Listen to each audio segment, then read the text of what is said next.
GaneCast.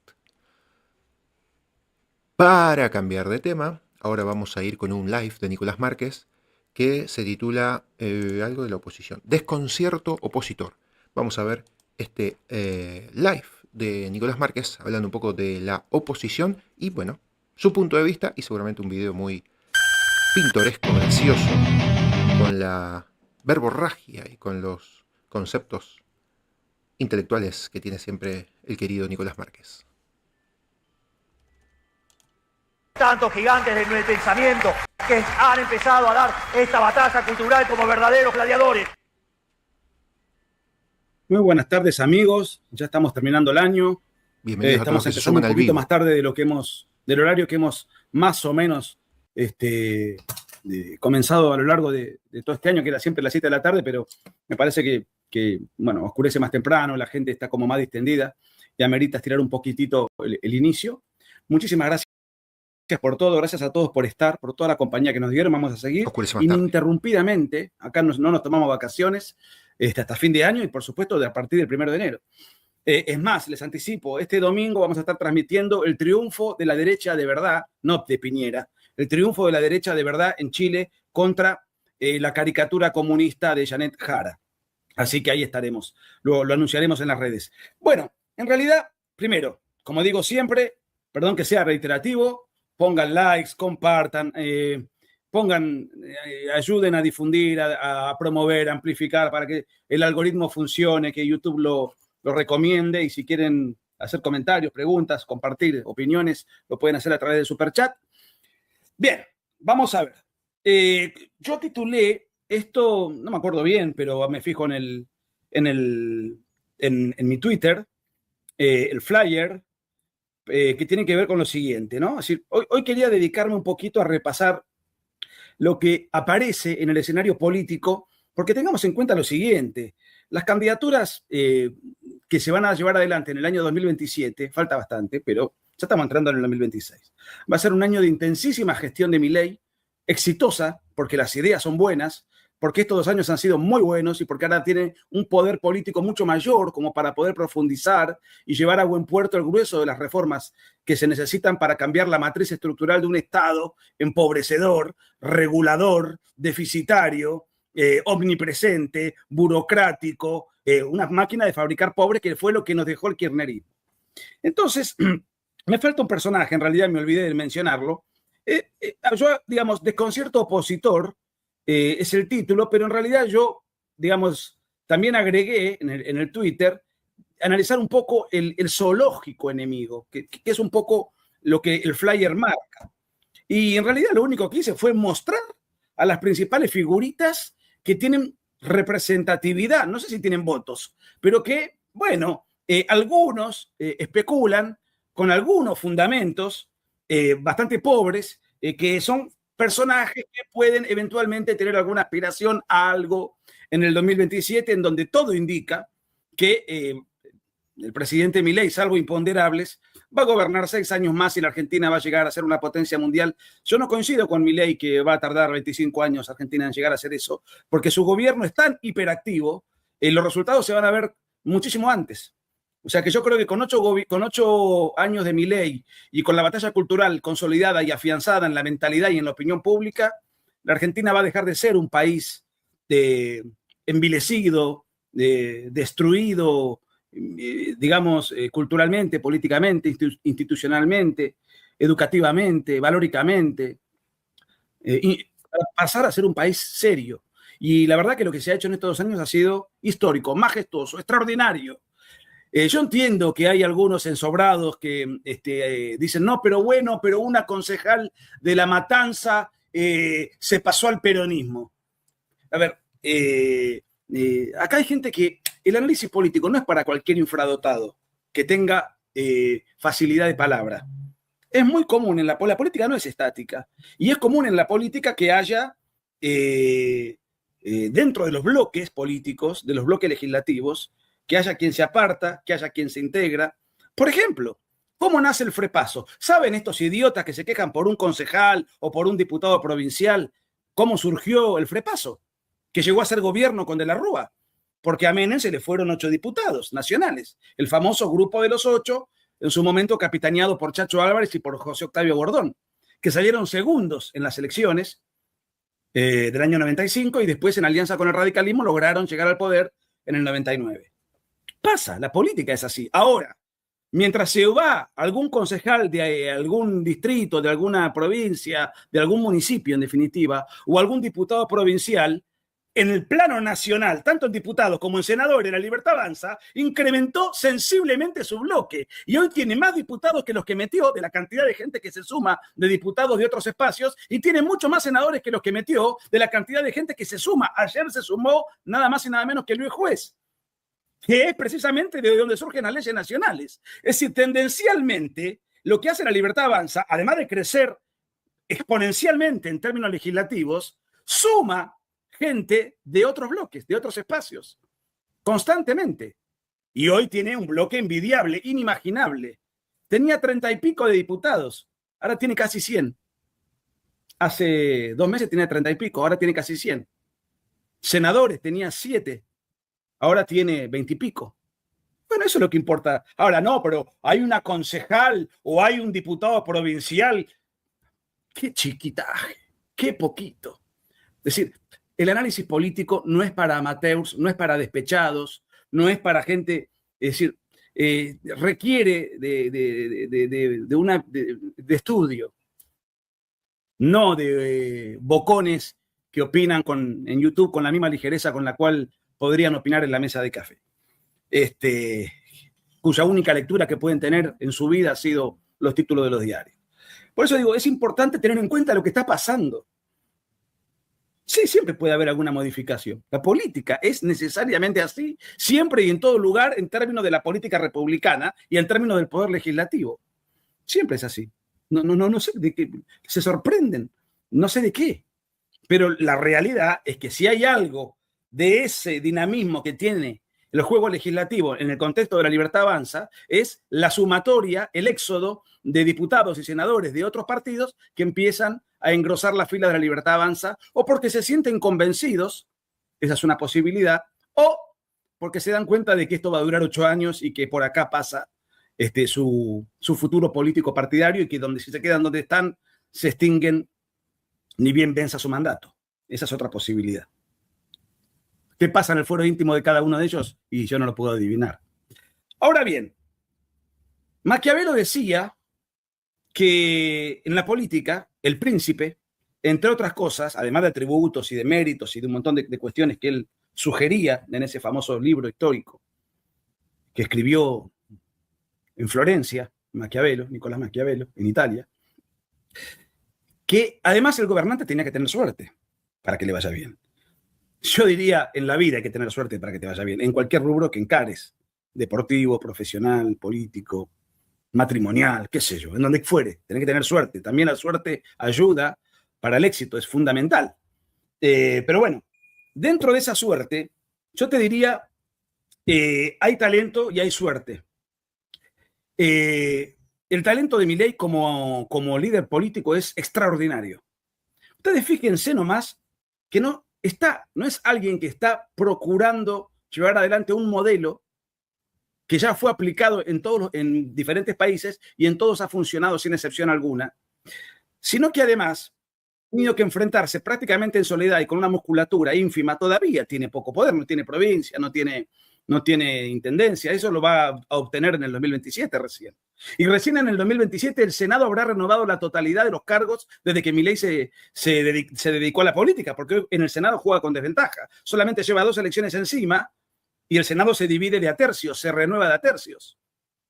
Bien, ustedes fíjense la oposición, y eso también tiene que ver con el mérito de Milei y con el demérito del juego opositor. ¿Cuál es el mérito?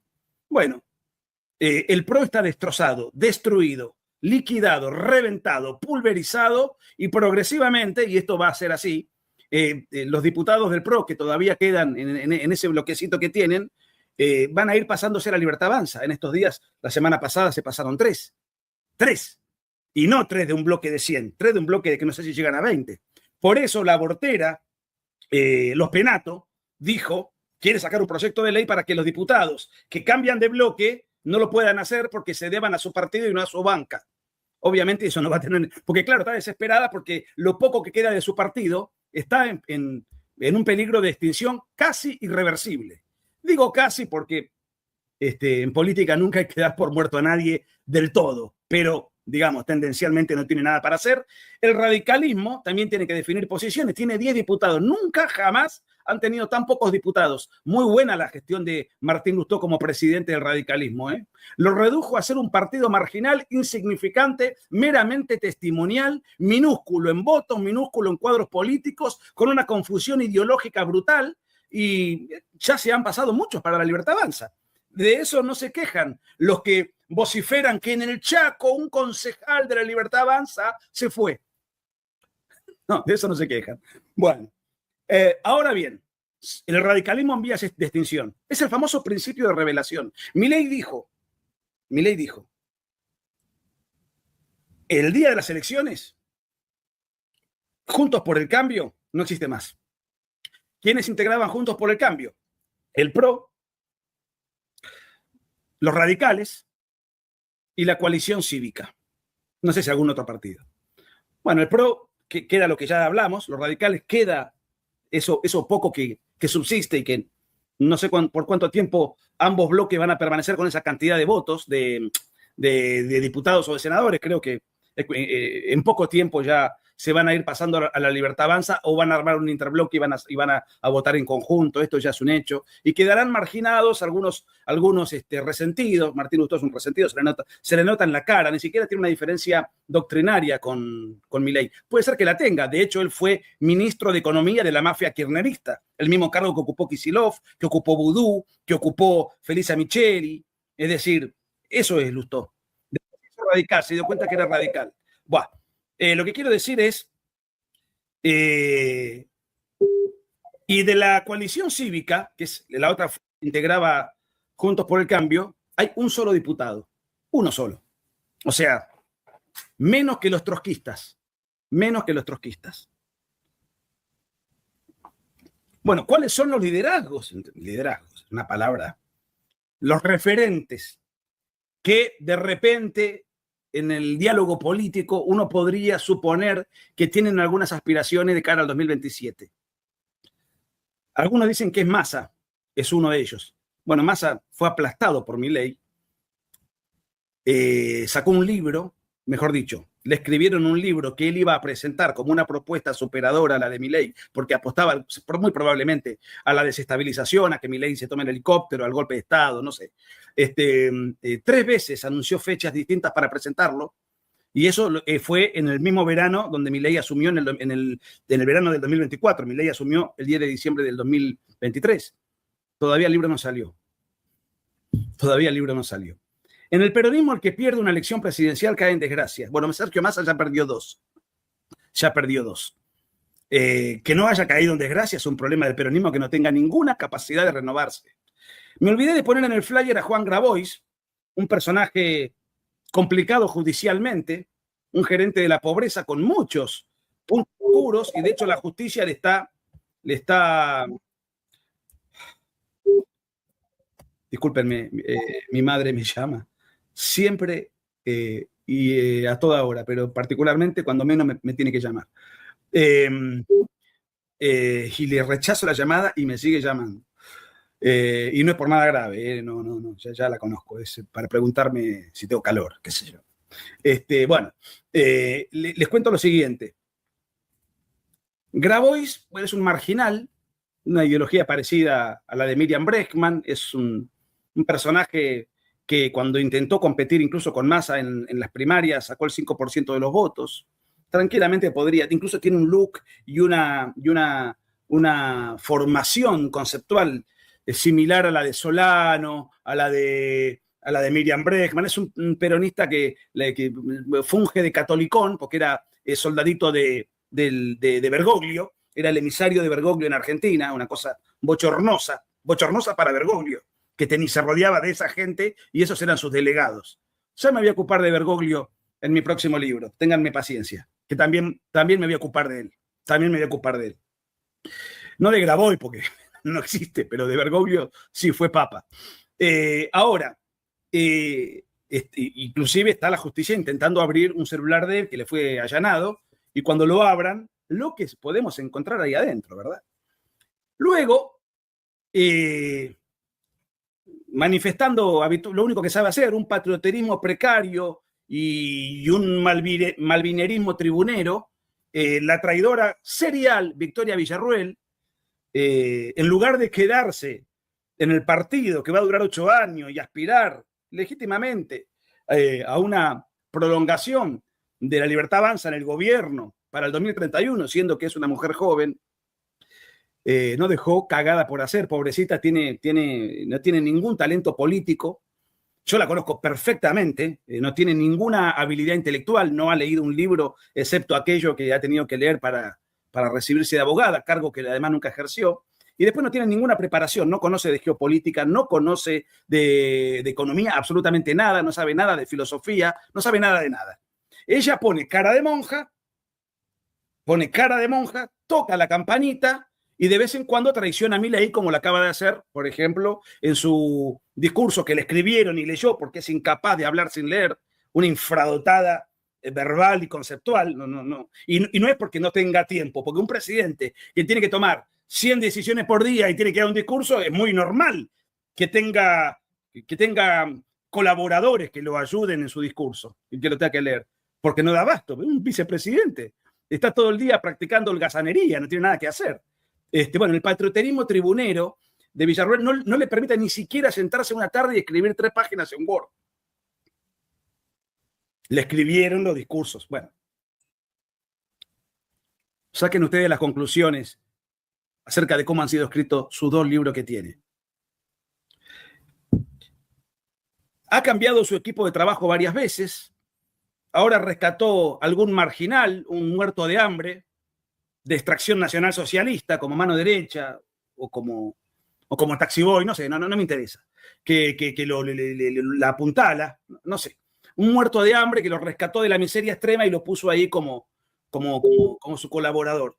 Bueno, en fin, y hay un par de cibernautas que le aplauden ahora, unos que se han convertido al catolicismo el martes y que son católicos de misa anual, a pesar de que también ahora, advirtiendo que Villarruel no tiene ninguna posibilidad de proyección personal, tiene fecha de vencimiento, Milei cometió el error de elegirla como vicepresidente, para que vean que si bien yo estoy absolutamente comprometido con el proyecto del gobierno en calidad de ciudadano, no de funcionario, también advierto cuando hay errores. Uno de ellos fue haber puesto esta marmota ahí adentro, que tiene una lealtad nula, una gratitud nula y no tiene ningún voto. El otro día, la semana pasada, en Clarín salió una encuesta sobre la imagen de los políticos. El primero de todos es Milei. No me acuerdo, 45, 50, ¿no? Una cosa así. Con todo el desgaste político que pesa sobre el presidente, que es el que tiene que tomar las decisiones más antipáticas. Los recortes, el achique del Estado, el ajuste, todo lo que hubo que transitar estos 2 años. Habiendo recibido un país hiperinflacionario con reservas negativas, con 3.000% de riesgo país, sin un centavo, quebrado, todo, destrozado. 60% prácticamente de pobreza. En ese contexto, Milei es el político de mayor adhesión en la opinión pública de Argentina. ¿Saben cuánto tiene Villarruel, cuya única función es poner cara de monja y tocar la campanita? 18%. Parece que los marginales que ha reclutado no la están asesorando con resultados demasiado halagüeños o alentadores. El otro que no quería dejar de mencionar, habidas cuentas, bueno, a ver, vamos a partir de un principio. Vamos a partir de algo. A ver acá, querido Luca, muchas gracias por tu inestimable acompañamiento de siempre. ¿Otra vez me van a tomar el pelo? Hola, Nico, vengo de parte de Palandri, me dijo que te diga que te desafía a un debate sobre el futuro político de la Argentina. Vos decime, te gestiono el trámite. Nunca me pongo a googlear a Palandri, lo voy a googlear. Y no, esto debe ser una broma, pero de cualquier manera, si quieren debatir, ustedes saben que lo primero que me gustaría saber es sobre qué, ¿no?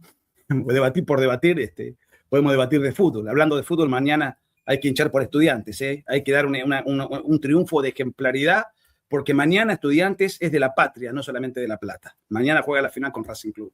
Tiene que salir campeón y tiene que ser eso un golpe en las pelotas a la mafia de la AFA. Un golpe en las pelotas a la mafia de la AFA. Así que sería otro impacto sonoro, porque ahora Milei sigue teniendo muchos enemigos. Va a tener a la mafia sindical, al AMPA sindical con la desregulación laboral. Tiene de enemigo a los ampones de la AFA que están siendo arrinconados y acorralados por los contubernios y negociados y sus enriquecimientos desmesurados, que no pueden, ya eso va a dar mucho que hablar a lo largo del año que viene, y creo que va a dar mucho que hablar y van a caer muchos en la volteada. Y bueno, a ver, la principal líder opositora que tiene Milei, o el principal líder opositor, es Cristina Kirchner, con la desventaja de que Cristina Kirchner está presa. Entonces es una líder paródica. Primero, con Cristina Kirchner el peronismo ya sabe que no puede llegar nunca ni ganar jamás una elección, porque el desprecio que le tiene el 70 o 70 y pico por ciento de la población es tan intenso que son incapaces de votar por algo relacionado con Cristina Kirchner. Además de eso, Cristina Kirchner ya no puede, por su condición de presidiaria, de delincuente y de las condenas que le van a venir, que va a ir acumulando, bueno, nada, es un cadáver político en términos técnicos, no puede presentarse. En términos de adhesión, tiene una adhesión, la conserva. Imbéciles hay muchos, embrutecidos hay otros tantos. Muchas veces las adhesiones no son racionales, sino emocionales.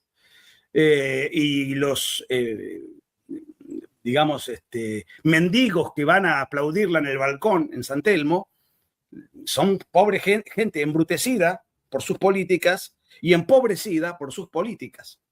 Ella sale a saludar y lo único que falta es que le tire galletitas como en el zoológico. Mira, animalitos que saludan y, bueno, falta que le tire galletitas. Ahora, está su hijo. Su hijo tiene una adhesión, un consenso, un carisma, una preparación intelectual, yo diría, nula.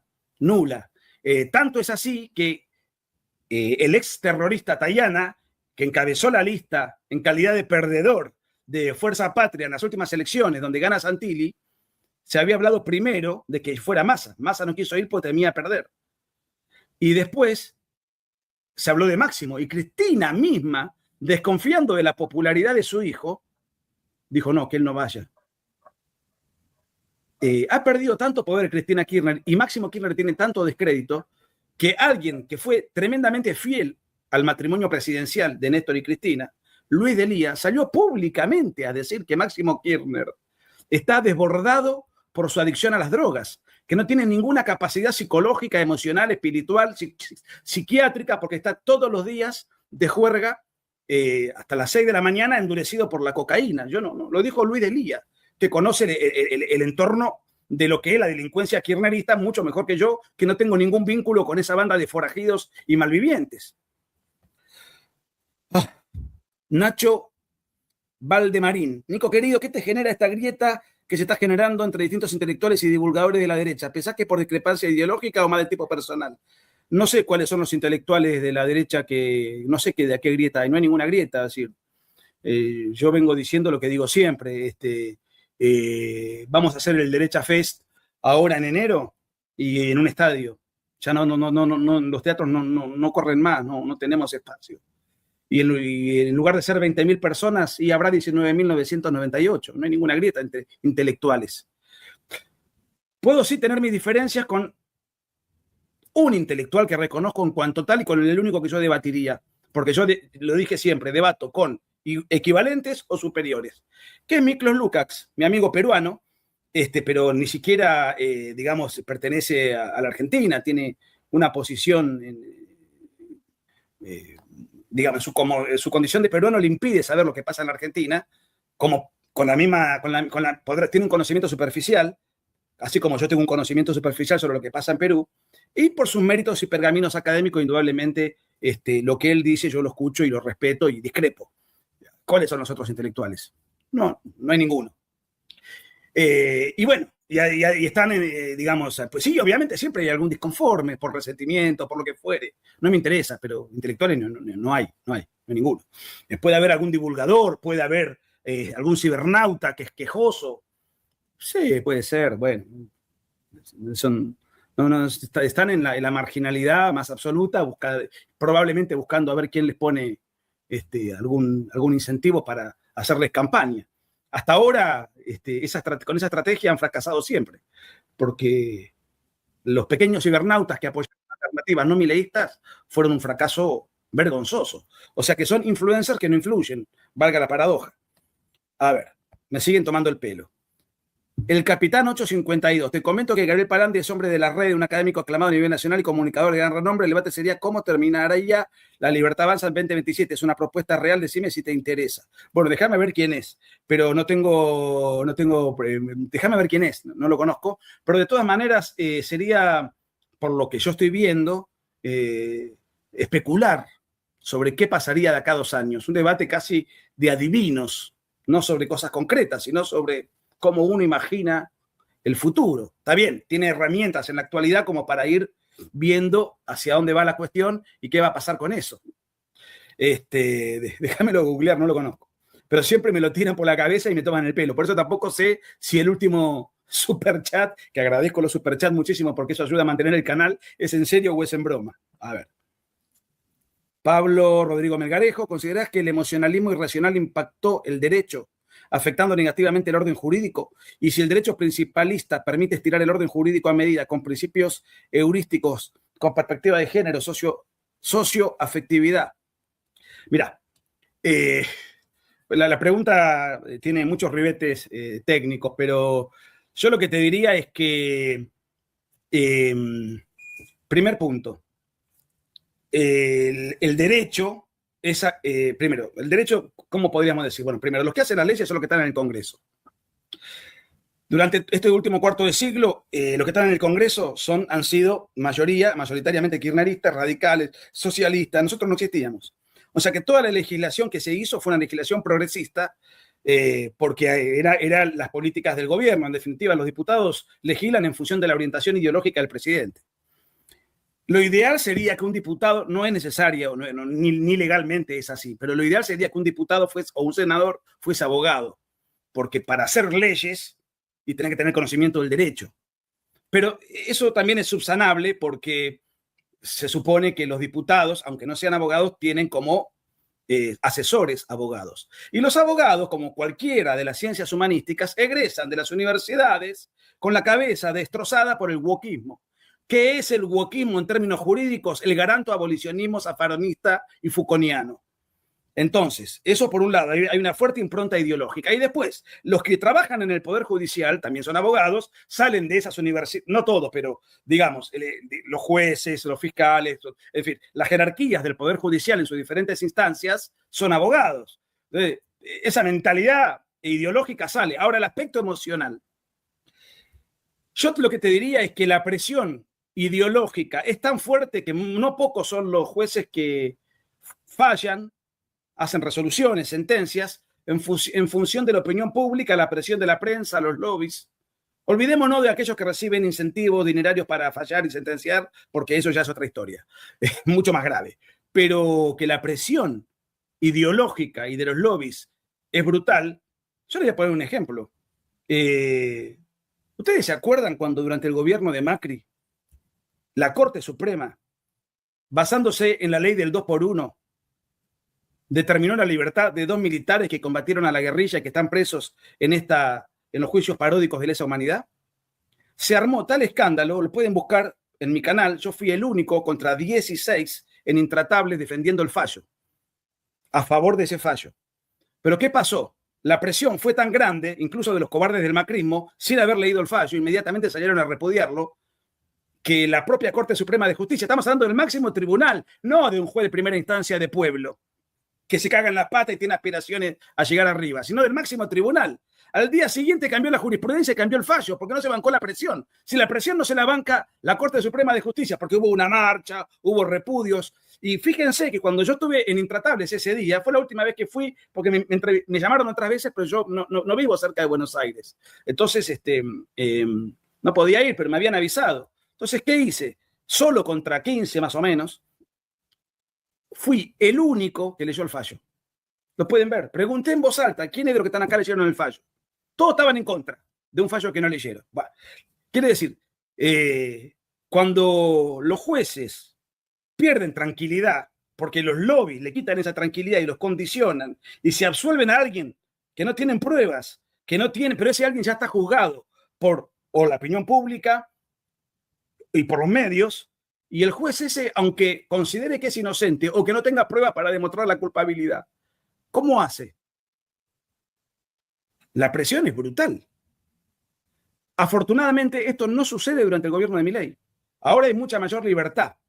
Entonces, la cuestión emocional es mucho menor.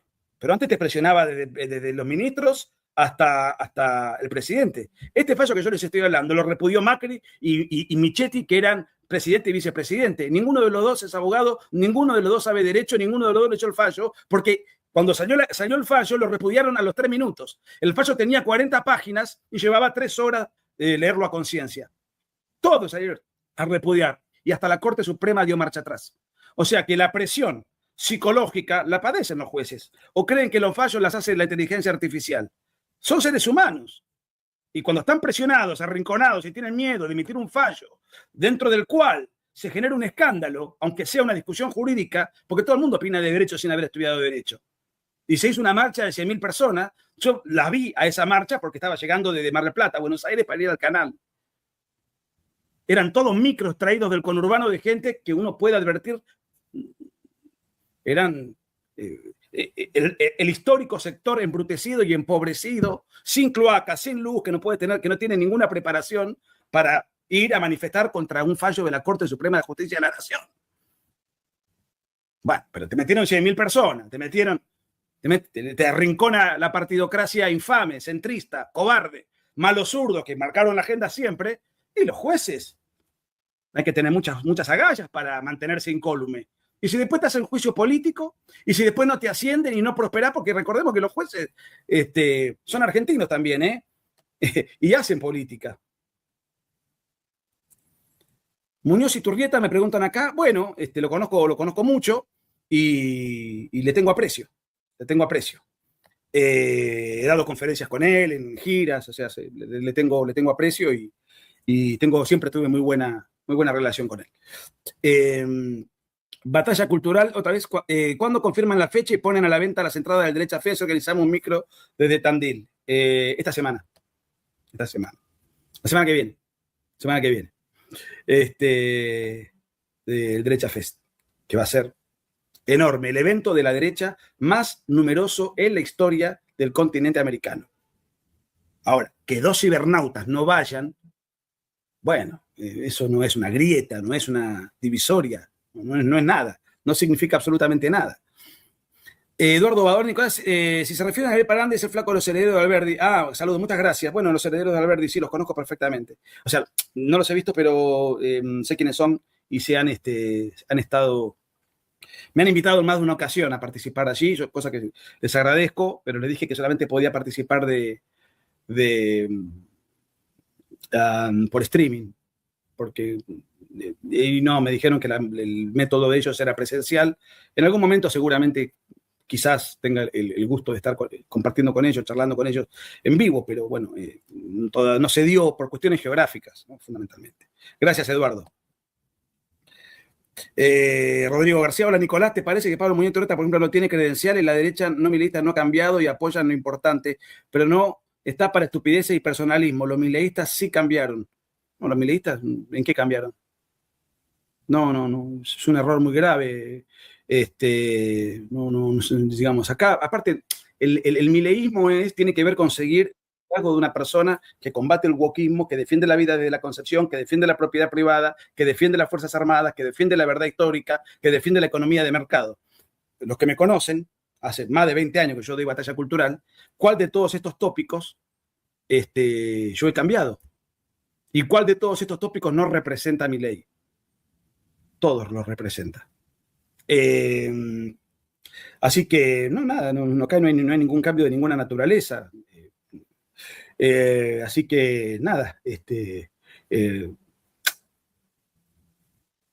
que cada uno tiene la libertad de decir lo que quiera. Y, repito, yo no voy a polemizar, no me interesa. Con el único con el cual puedo tener un intercambio que yo siento que aunque pensemos distinto en varios temas, que siempre pensamos distinto en muchos temas, y lo hemos charlado a nivel personal muchas veces, ya les dije, Miklos, que es un académico indudable, tiene todos los oropeles, todos los pergaminos, tipo muy, muy armado, muy sólido, y es un gusto discutir con él. O sea, más no me pidan.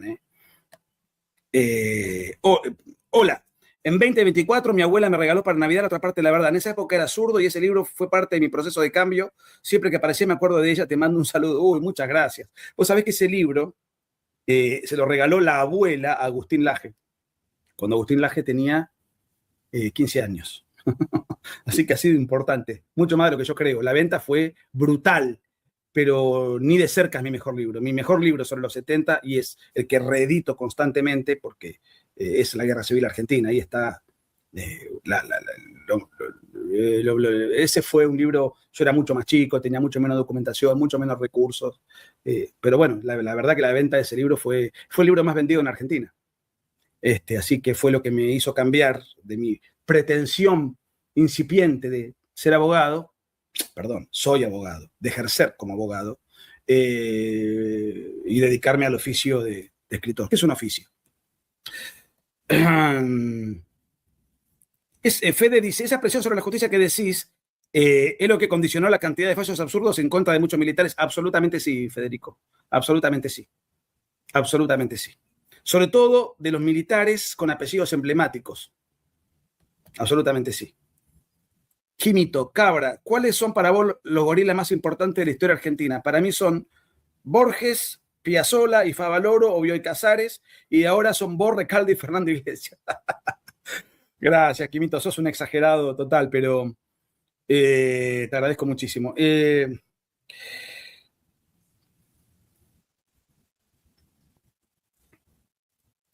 Miren, ¿cuáles son los principales? No sé, es una pregunta muy difícil, tampoco voy a hacer un ranking. Lo único que puedo decir es que el antiperonismo es una sana posición política, conceptual y emocional. Posicionarse en el antiperonismo es bueno. Eso no quiere decir que al individuo peronista hay que persuadirlo y convencerlo y hacerle ver que está totalmente equivocado. Y si se quiere sumar a la fuerza del cielo, bienvenido sea. Algún día voy a hablar de cuando dicen que este gobierno tiene peronistas. Y sí, Argentina es un país peronista. No existió nunca un gobierno, ni militar, ni civil, ni radical, ni del PRO, ni de lo que fuere, que no tuviese peronistas. De manera tal que es ridículo pensar que todos los funcionarios del gobierno tienen que haber sido discípulos de la escuela austríaca. Bueno, Argentina no es así. Argentina gobierna con lo que tiene. Lo importante es que la cabeza esté bien, tenga clarividencia, claridad mental, claridad conceptual, preparación y proyecto y todo un equipo de trabajo, y después los que acompañan, bienvenidos. Yo creo que se está dando un cambio de época tal dentro del cual los hijos de los peronistas son libertarios de derecha. Así como los hijos de los gorilas en la década del 70 salieron de izquierda y montoneros. Por eso los montoneros tienen tantos apellidos patricios en su haber, muchos. Sus padres eran antiperonistas y ellos salieron peronistas y de izquierda. Una cosa rara, lo que se llamó la tendencia, algún día podemos hablar de eso, pero y después llegaron al poder. O sea, como el mileísmo está conformado en masa por gente muy joven, yo creo que este es un cambio de época que va a consolidarse porque la mentalidad de las nuevas generaciones que van a ser los dirigentes dentro de 10 años ya está enderezada hacia ese lugar, hacia ese camino. Lo que ha hecho Milei es extraordinario. Lo que va a ser más extraordinario todavía, y su legado va a excederlo a él, porque no deja un centímetro de su tiempo, un segundo de su tiempo, sin dar batalla cultural. Es algo que lo obsesiona, y porque sabe perfectamente que de eso depende que todas las transformaciones positivas que él haga no venga ningún energúmeno mañana a modificarlas, porque ya deja planteada una mentalidad direccionada, que lo va a acceder a él su propio partido. Con Perón pasó algo parecido. Lo que pasa es que direccionado al servicio del mal. Pero todos los apotegmas peronistas, las leyes laborales, las leyes sindicales, el Estado presente, la distribución del ingreso, la sustitución de exportaciones, etcétera, etcétera, todo eso excedió al peronismo. Ustedes ven los radicales, los socialistas, el PRO, los gobiernos militares, pensá, eso lo mantuvieron en su cabeza. Con matices, pero lo mantuvieron. Por eso Argentina no dejó de retroceder nunca. Entonces, ahora no es un cambio partidario, no es un cambio de liderazgo solamente, es un cambio de mentalidad. Y si ese cambio de mentalidad se consolida, como decía Grondona en su libro Las condiciones culturales del desarrollo económico, ese cambio cultural que va a ser dado en la medida en que prosigamos en la batalla cultural, va a generar una Argentina próspera. De manera que está todo por hacerse. Venimos muy bien. Son momentos para celebrar, aunque mucha gente la esté pasando muy mal, por culpa de la delincuencia kirchnerista que nos dejó un país devastado el 10 de diciembre del 2023. Carlos, muchísimas gracias por tu ayuda, Carlos, muy gentil, muy amable, de todo corazón. Claudio Marcelo Palacín, fiscal, que ha escrito un libro, lo tuvimos acá en este canal. Gracias, Claudio. Hay que googleenlo a Claudio Marcelo Palacín, que ha escrito un libro sobre el martirio del teniente coronel Larraburi, secuestrado y asesinado por el ERP en la guerra civil que afortunadamente ganaron los militares en los años 70. Un trabajo que tiene biografía, que tiene derecho, que tiene un montón de aristas. O busquen en este mismo canal el reportaje que a él le hicimos y así tienen el link para todos aquellos que estén interesados en su libro, ahí lo pueden adquirir. Gracias, Claudio. El capitán, así es, Palandri solo lleva a cabo su debate en el Agora de forma presencial. Perdón que no se comunique personalmente, entiendan que es un hombre ocupado y solo se comunica por medio de sus vasallos. Bueno, no sé, yo no lo conozco, si hablé con él alguna vez no lo recuerdo, pero no tengo nada contra los herederos de Valverde. Me han invitado y yo estoy agradecido que me hayan invitado, pero no pude ir porque yo estoy a 400 kilómetros. Entonces muchas veces, y cuando estoy en Buenos Aires, que voy seguido, siempre surgen reuniones y cosas y a veces no puedo participar de los lugares en los cuales sí me gustaría participar, a veces no puedo. La distancia es un problema, pero bueno, por ahora la suplimos por streaming. Dos ejemplos, dice Rodrigo García. Los mileístas han cambiado al atribuir al cargo de presidente una especie de derecho a liderar sin ser cuestionado y también en abandonar lo de no se puede hacer política con los mismos de siempre. No. A ver, primer punto. Vos, ¿cómo sin ser cuestionado? Vos mismo, Rodrigo, podés cuestionar a Milei todo lo que vos quieras. ¿Desde cuándo? Es decir, nunca hubo tanta libertad como ahora. Mucho más que en cualquier otro gobierno del 83 a la fecha. Recordemos que el más autoritario no fue Néstor Kirchner, sino fue Alfonsín, que encarceló periodistas. ¿Qué periodista ha tenido algún problema durante el gobierno de Milei? ¿Qué opinión en contrario ha tenido algún problema en el durante la presidencia de Milei? Al contrario, hoy hay mucho más libertad, porque inclusive le sacó la pauta que le pagábamos entre todos y que era una inmoralidad. Entonces hoy los periodistas pueden opinar con libertad. Antes no opinaban con libertad con los gobiernos anteriores porque recibían la pauta. Entonces estaban condicionados porque su mecenas les pagaba con la plata ajena para que hablen bien de él. ¿Quién no puede cuestionar a Milei? ¿Quién no lo cuestiona?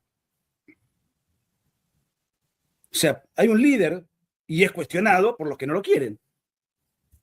No te entiendo, Rodrigo. Y es cuestionado de una manera brutal por el grueso de la prensa. De hecho, a excepción de la derecha a diario, toda la prensa está en contra del gobierno. O sea que nunca hubo un gobierno tan cuestionado como el de Milei. ¿Alguna sanción para con la prensa? Ninguna. Fíjense qué diferencia con los gobiernos kirchneristas. El otro punto, no se puede hacer política con los mismos de siempre. Bueno, a ver, yo diría que el concepto es más profundo. No se puede solucionar los problemas, no que no se puede hacer política, con las ideas de siempre. A mí no me inquieta que haya un diputado que haya recapacitado. A mí ¿por qué se frenó la inflación? Se generó todo aquello que se generó. Porque el problema estaba en los que proponían las mismas soluciones de siempre. Los que proponían las mismas soluciones de siempre nos habían arrastrado a esa situación de caos. En cambio, este gobierno propone soluciones antagónicas, mucha gente la está viendo y se está incorporando. Y desde ese punto de vista, no es como decís vos, Rodrigo. Fíjate el discurso de Milei el día que pierde con Massa y habla de la tabula rasa. Dijo, no importa de dónde vengan ni qué hayan hecho antes, si se suman a las ideas de la libertad, abdicando de sus ideas anteriores, son bienvenidos. Y eso está pasando. Así que tampoco eso me parece que haya modificado nada. Ahora, que haya cambiado un funcionario, otro, sí, pasa en todos los gobiernos. Vas puliendo, vas perfeccionando. Si un ministro no te cumple como vos responde, como vos crees, y no cumple con tus expectativas, lo vas modificando. El caso Mondino, que fue una pésima canciller. Bueno, se exploró, se le confió una responsabilidad, fue un desastre. Hasta inclusive votó a favor votó en contra del mal llamado bloqueo a Cuba. Una cosa vergonzosa. Y además es economista, no entiende nada de diplomacia. Y así con otros que por diferentes motivos no han cumplido con las expectativas. Y como decía Carlos Menem, los ministros son fusibles. Quimito, ¿quién te gustaría que sea el próximo vocero presidencial? ¿Amigo Llano o Recalde? ¿Viste que Mariano Pérez abrió un canal donde debate en la calle a los Charlie Key? Espero no lo lastimen. Bueno, lo de Mariano Pérez es un gran amigo, lo quiero muchísimo y le deseo lo mejor. Creo que tiene un futuro brillante, es tremendamente joven. Yo el tema de quién va a ser quién va a ser el vocero, no sé, no tengo idea cuál es, porque una cosa es ser un polemista, Recalde es un gran polemista, otra cosa es ser el vocero presidencial, donde necesitas además formas y modos y conferencias de prensa y manejar un montón de variables. Pero Recalde da un gran concurso en la batalla cultural, de hecho es un vocero oficial de la Fundación Faro, que dirige Agustín Laje y que es precisamente el tanque de pensamiento y de sostenimiento ideológico del gobierno, o sea que él ya cumple una gran función en esa materia. El último que me quedó por mencionar, que está en el flyer, es un pastor que conocí, es un chistólogo, un estandapero, muy gracioso, muy exitoso, un showman, que ahora, en la desesperación opositora por no encontrar absolutamente nadie y al advertir la reelección segura de Milei, están tratando de sacar de la galera cualquier cosa. Entonces traen un tipo que es multimillonario, que vive en Estados Unidos, que de política no sabe absolutamente nada, que es un cristiano muy férreo y lo ha dicho públicamente, que sus hijas lleguen virgen al matrimonio, ya que en materia de valores es muy conservador. No me lo imagino anticapitalista, porque vive en Estados Unidos y es multimillonario y tiene avión privado. Obviamente tiene que tener una posición antiwokista, pero de política no sabe nada, es un buen estandapero, o será un buen estandapero, yo no pagaría por verlo, a mí no me interesa un estandapero que mezcla el entretenimiento con principios cristianos. Ahora él hace su trabajo en calidad de empresario y showman. Ahora, pretender que administre un país es una caricatura. Yo lo puse ahí en el pelotón porque está tan desesperada la oposición que no sabe bien a qué personaje manotear para presentarlo en el 2027. A este muchacho lo respeto como showman exitoso, pero lo único que falta es que me traigan a Jorge Corona, a Fabio Posca, a monologuistas entretenidos suponiendo que como son entretenidos en lo propio, tienen capacidad y habilidades y tienen una concepción de políticas públicas, una concepción económica, una concepción de política internacional, no están preparados para eso. No tienen ninguna preparación. Ahora, para entretener a la gente y citar versículos bíblicos, y sí, la debe tener y lo debe hacer con efectividad porque es muy convocante. Este pastor es un pastor sionista, Dante Hebel, pero no tiene ninguna, fuera de eso, donde realmente es un tipo que evidentemente despierta adhesiones, es una caricatura, es un meme. ¿Quién lo puede tomar en serio? O sea, lo toman en serio los desesperados. Ayer escuchaba al forro de Yamil Santoro decir que estuvo con Dante Gebel reunido, tipo que no lo votó nadie, un trepador, una revista, un buscavidas, que parece que siempre vive desesperado por vivir de la teta del Estado. Si no, no puede generar nada por sí mismo. Y de ir a la marcha gay, ahora busca a promover la castidad prematrimonial, con tal de ver si Gebel tiene alguna proyección y él se puede acomodar. Y bueno, esos son los caídos del mercado político que están buscando algún personaje que tenga alguna notoriedad. Lo pueden llamar a Tinelli, cualquier famoso. A ver, estamos hablando de política, muchachos. Es una broma. Lo puse porque los medios lo están tratando de instalar. ¿Y por qué lo están tratando de instalar? Porque no tienen a nadie. Dicen, che, a ver si lo traemos para acá y lo medimos y vemos qué pasa. Son esos globos de ensayo con un entretenedor de teatro o de estadios, porque es convocante. No tengo nada contra él, es un empresario multimillonario que vendiendo ese show ha hecho mucho dinero, como stand-upero y monologuista, bárbaro. Pero bueno, estamos hablando de cosas serias. Milei sacó 12 millones de personas de la pobreza, 3 millones de niños de la pobreza, 2,5 millones de indigentes, sin parlamento, sin gobernadores, sin intendentes. ¿Por qué? Porque es un tipo tremendamente erudito en asuntos de la escuela austríaca, además de sus atributos personales y de su liderazgo. Sabe de geopolítica, sabe de relaciones internacionales. Por eso somos los principales socios del mundo, de la principal potencia del mundo. Y todavía hay imbéciles que lo subestiman. Y bueno, tienen derecho a hacerlo. Yo no los quiero corregir, que sigan en el error. A ver, Rodolfo no, Rodrigo, jaja, esas reinterpretaciones de los principios anteriores suenan a las enmiendas de Animal Farm, el precio de la libertad en la eterna vigilancia, al gobierno de turno. Saludo, gracias. Te llamás Rodolfo, no Rodrigo. Bueno, claro, sí me confundí. En realidad, Rod García, pensé que te llamabas Rodrigo. Gracias, Rodolfo, por la aclaración. Roberto Santos, lleva a tu madre a una cena en nombre mía. Feliz Navidad, hermano, de un dominicano aquí en la Florida. Bueno, muchas gracias, Roberto, muy amable por tu super chat. Y voy a llevar a mi madre a una cena, y le voy a pedir por milésima vez que no me llame, que me mande mensajes, y por milésima vez no me va a hacer caso. Gracias, querido Roberto, muy amable, muy gentil.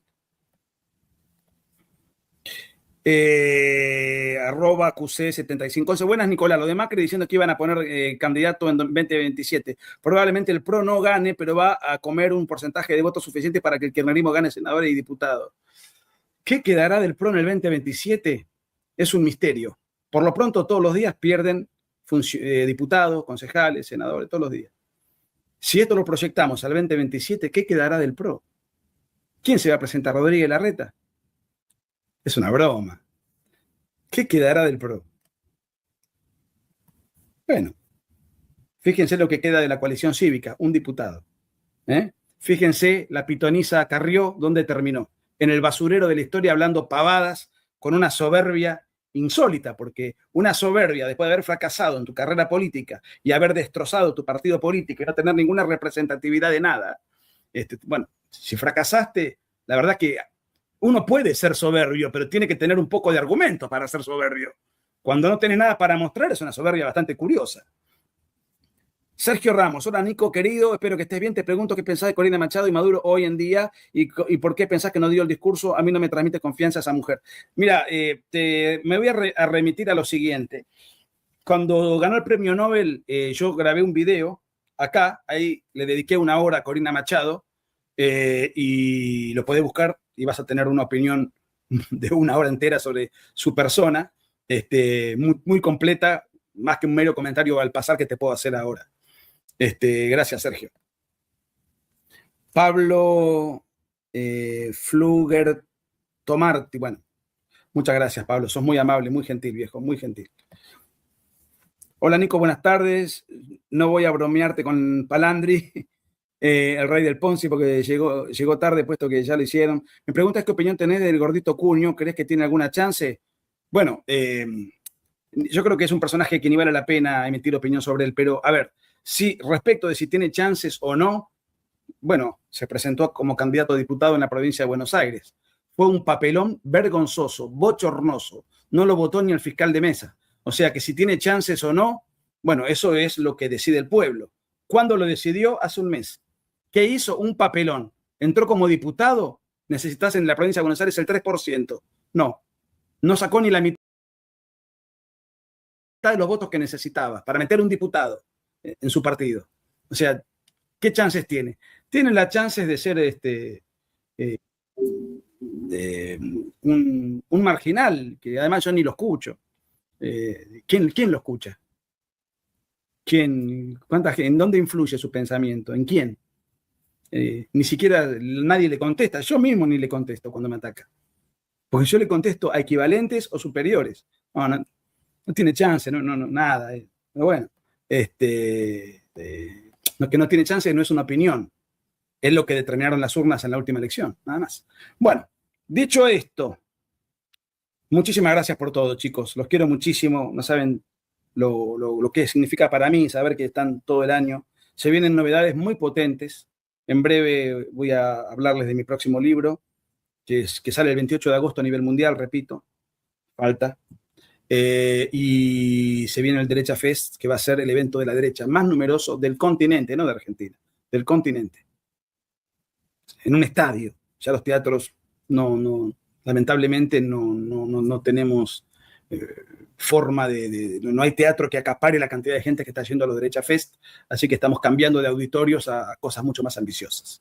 Así que, como pueden ver, habrá 2 o 3 cibernautas que no vayan. Bueno, mala suerte, no. Eso no modifica las multitudes, la hegemonía absoluta de la derecha, tal como es y como fue siempre, y que para tal fin nos hemos preparado con mucho esfuerzo con Agustín Laje y otros camaradas enormes para dar el buen combate, y lo estamos dando victoriosamente con el apoyo de todos ustedes, que sin el concurso, el estima, el afecto, el acompañamiento de ustedes, nada de esto podría ser posible, ni en términos de batalla cultural, ni en términos de batalla electoral, porque la batalla cultural sirve en tanto y en cuanto después se dé la batalla electoral, porque la batalla cultural es un esfuerzo discursivo, intelectual, un esfuerzo comunicativo, un esfuerzo persuasivo, para tratar de influir en la mayor cantidad de gente posible, en millones, para poder llegar al poder, porque eso después tiene que trasladarse a la urna. Si no tenés un partido que representa a toda esa masa de gente, multitud de gente que vos pudiste persuadir, si no hay un partido que lo represente, esa batalla cultural queda a mitad de camino, queda inconclusa, porque después las políticas las aplican los malos, porque no tenés a quién votar, tenés que votar al menos repugnante. Entonces, batalla cultural y batalla electoral son 2 alas del mismo pájaro, no son la misma cosa, pero se complementan mutuamente en armonía. Los quiero mucho, gracias por todo, un abrazo inmenso. Y el domingo, transmitiendo las elecciones de la derecha por primera vez en Chile, después del gobierno militar, por primera vez va a haber un gobierno de derecha en Chile, después de 35 años. Un abrazo inmenso.